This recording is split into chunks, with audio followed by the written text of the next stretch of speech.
Hello students, आज हम पढ़ेंगे फैक्टर्स अफेक्टिंग द पोटेंशियल। मतलब कि कौन से फैक्टर्स जो है वो इलेक्ट्रोस्टैटिक पोटेंशियल को अफेक्ट करते हैं। तो हम वन बाय वन उनको स्टडी करेंगे। तो फर्स्ट है क्वांटिटी ऑफ चार्ज। तो जो पोटेंशियल है वो क्वांटिटी ऑफ चार्ज पे कैसे डिपेंड करता है। तो जो किसी कंडक्टर का पोटेंशियल होता है वो डायरेक्टली प्रोपोर्शनल होता है उस पर जितना चार्ज प्रेजेंट है। मतलब कि सिंपली हम बोलेंगे तो जो पोटेंशियल होता है वो चार्ज के डायरेक्टली प्रोपोर्शनल होता है। इसका मतलब कि जब पोटेंशियल बढ़ेगा तो चार्ज की क्वांटिटी भी बढ़ेगी।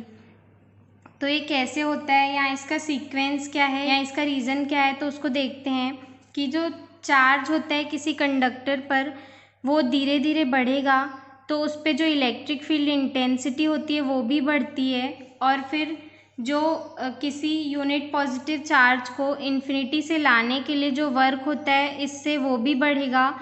तो जो पोटेंशियल होता है कंडक्टर का वो भी बढ़ेगा। तो इनडायरेक्टली हम ये बोल सकते हैं कि जो पोटेंशियल ऑफ कंडक्टर है, जब पोटेंशियल ऑफ कंडक्टर बढ़ेगा तो अमाउंट ऑफ चार्ज भी बढ़ेगा।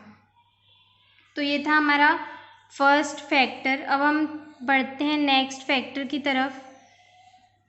हमारा सेकेंड फैक्टर है एरिया ऑफ कंडक्टर। तो जो किसी कंडक्टर का पोटेंशियल होता है वो उसके सरफेस एरिया के इन्वर्सली प्रोपोर्शनल होता है अगर जो चार्ज है उस पर कांस्टेंट है। तो मतलब कि जो पोटेंशियल है वो इन्वर्सली प्रोपोर्शनल होता है सरफेस एरिया के, बट विद द कंडीशन कि जो कंडक्टर का चार्ज है वो कांस्टेंट रहना चाहिए। तो इसका रीज़न क्या है हम वो देखते हैं। किसी कंडक्टर का एरिया बढ़ाते हैं तो जो उसका चार्ज होता है वो पर यूनिट एरिया डिक्रीज होते जाता है, लेकिन वो कंडीशन क्या रहेगी कि जो अमाउंट ऑफ चार्ज है वो कंडक्टर पे कांस्टेंट रहना चाहिए और जो सरफेस एरिया है वो इंक्रीज होना चाहिए। तो इसके साथ जो है वो कंडक्टर का जो पोटेंशियल है वो डिक्रीज होता जाता है। तो हमारा नेक्स्ट फैक्टर है presence of any other conductor near charged conductor. मतलब कि एक कंडक्टर है जो कि चार्ज्ड है, मतलब कि उसमें इलेक्ट्रॉन्स या फिर चार्जेस प्रेजेंट है, और एक ऐसा कंडक्टर जो कि चार्ज्ड नहीं है जिसमें चार्जेस प्रेजेंट नहीं है। तो उस वजह से पोटेंशियल पे क्या फ़र्क पड़ता है उसको देखते हैं। जब हम एक अनचार्ज्ड कंडक्टर को चार्ज्ड कंडक्टर के पास रख देते हैं तो जो पोटेंशियल होता है चार्ज्ड कंडक्टर का वो डिक्रीज हो जाता है।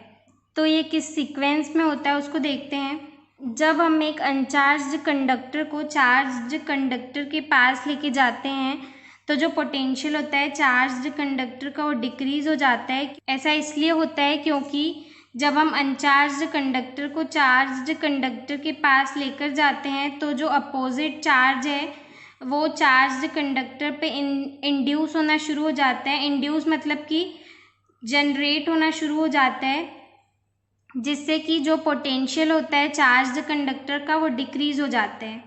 तो अब हम चलते हैं हमारे लास्ट फैक्टर की तरफ। तो हमारा जो लास्ट फैक्टर है वो है मीडियम अराउंड द कंडक्टर। मतलब कि जो कंडक्टर है उसके आसपास जो मीडियम प्रेजेंट है वो उसकी वजह से पोटेंशियल कैसे अफेक्ट होता है उसको देखते हैं। जो पोटेंशियल होता है कंडक्टर का वो किसी डाइलेक्ट्रिक मीडियम के प्रेजेंस में कम हो जाता है। ऐसा क्यों होता है उसको देखते हैं। तो इस फॉर्मूले से हम समझ सकते हैं कि ऐसा क्यों होता है, क्योंकि जो इलेक्ट्रोस्टैटिक पोटेंशियल का फॉर्मूला होता है वो होता है एयर या वैक्यूम के प्रेजेंस में वो होता है V=1/4πε0Q/r। और अगर कोई डाइलेक्ट्रिक कांस्टेंट का मीडियम प्रेजेंट है तो उसको हम यहाँ पे सपोज कर रहे हैं कि वो V डैश है।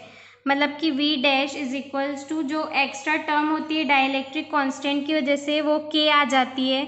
तो ये V की वैल्यू सेम रहेगी और अपॉन में K आ जाएगा।